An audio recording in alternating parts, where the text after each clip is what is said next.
over the Spirit of God over the waters. And God said, "Let there be light." And there was God's light day. And God said, "Let there be a vault between the waters to separate water from water." So God made the water from the water. So God called sun, and there was evening, there was morning, and a day. And God gathered to one place and let dry here. And it was so. God called the dry ground land, and the gathered waters called seas. God saw that it was good. Then God let the land produce seed-bearing plants and trees on the land that bear fruit with seed in it according to their various kinds. And it was so.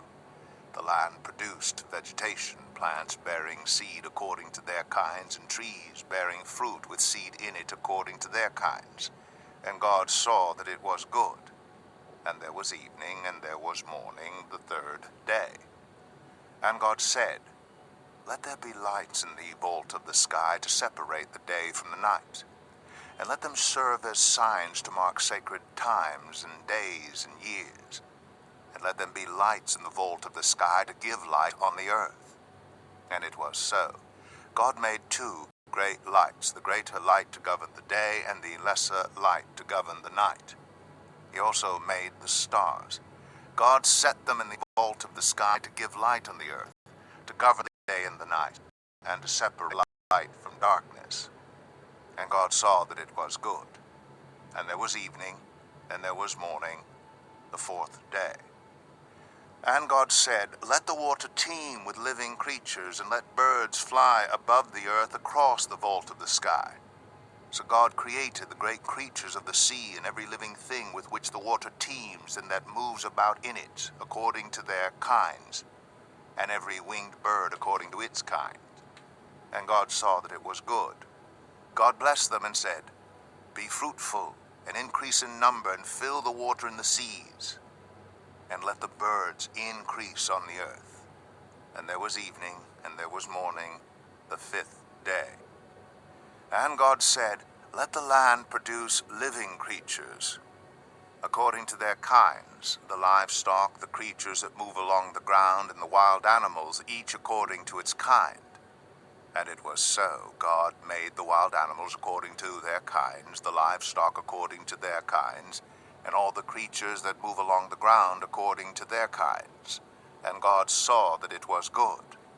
Then God said, "Let us make mankind in our image, in our likeness, so that they may rule over the fish in the sea and the birds in the sky, over the livestock and all the wild animals, and over all the creatures that move along the ground."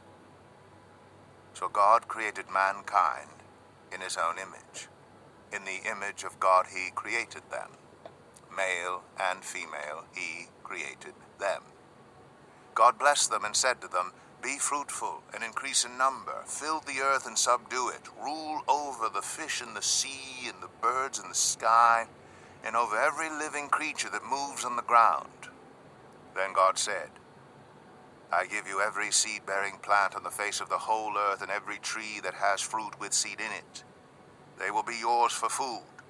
And to all the beasts of the earth, and all the birds in the sky, and all the creatures that move along the ground, everything that has the breath of life in it, I give every green plant for food."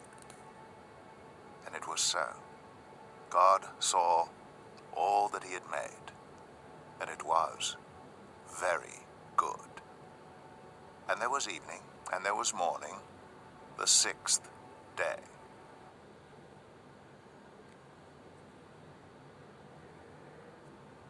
Genesis 2.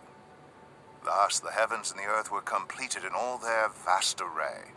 By the seventh day God had finished the work he had been doing.